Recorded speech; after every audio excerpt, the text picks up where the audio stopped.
Pakistan 360 news से आप मैं हाजिर हूँ। और ये हमारा चैनल है, इसको सब्सक्राइब लाइक जरूर कीजिए। तो अब हम ये इंटरव्यू ले रहे हैं, चिंची वगैरह बंद हो रहे हैं, तो इनसे बात करते हैं। ड्राइवर भाई हमारे पास हैं। सर जी, आपका नाम? अस्सलाम वालेकुम सर, मोहसिन अली वल्द मोहम्मद मकसूद साहब। वालेकुम अस्सलाम मोहसिन अली साहब। चिंची बंद हो रहे ने, की ਤੁਹਾਡਾ ਹੁਣ ਕੀ ਕਰੋਗੇ ਇਸ ਤੋਂ ਬਾਅਦ? सर अस्सलाम वालेकुम, मैं गुजारिश करना चाहना जनाब, माड़े बंदे का रिजक बंद करके जे किसी ਨੂੰ कुछ हासिल होंदा है ना, ते सर उनका अल्लाह ही वारिस होंदा है। जनाब अगे गुजारिश है कि माड़े बंदे का रिजक ना बंद करन।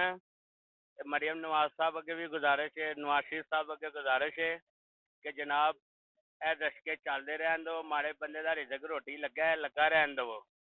ठीक है, बाहर को कारोबार है नहीं, चलो कोई जरा कोई 100-200 अगला इकट्ठा करके शाम ਨੂੰ अपना दाल दलिए का निज़ाम चला लेंदा बच्चों का।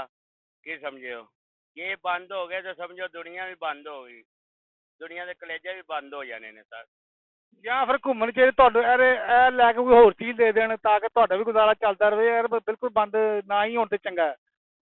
जी सर, ए कुछ सानू कोई अपना कोई जॉब ऐसी दिती है जनाब, की समझे हो कि जिन्हें ना साडा रिजक रोटी का सिलसिला चलता रहे, कोई छोटी मोटी जॉब दी जाए सरकार।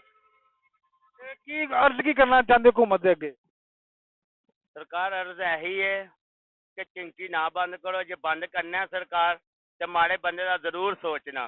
क्यों, अगले जान जेह्ड़े है ना, ये हर चीज़ का हिसाब होना जे। कोई माड़ा है, कोई तगड़ा है, कोई जिहो जिहा भी है ना, अगले जान नू देखो। आखरत जेह्ड़ी है ना जनाब, आखरत नू देखना चाहिए। क्यों कि ये माड़ा बंदा यही करके अपना जेह्ड़ा ना अपना गुजारा करदा है।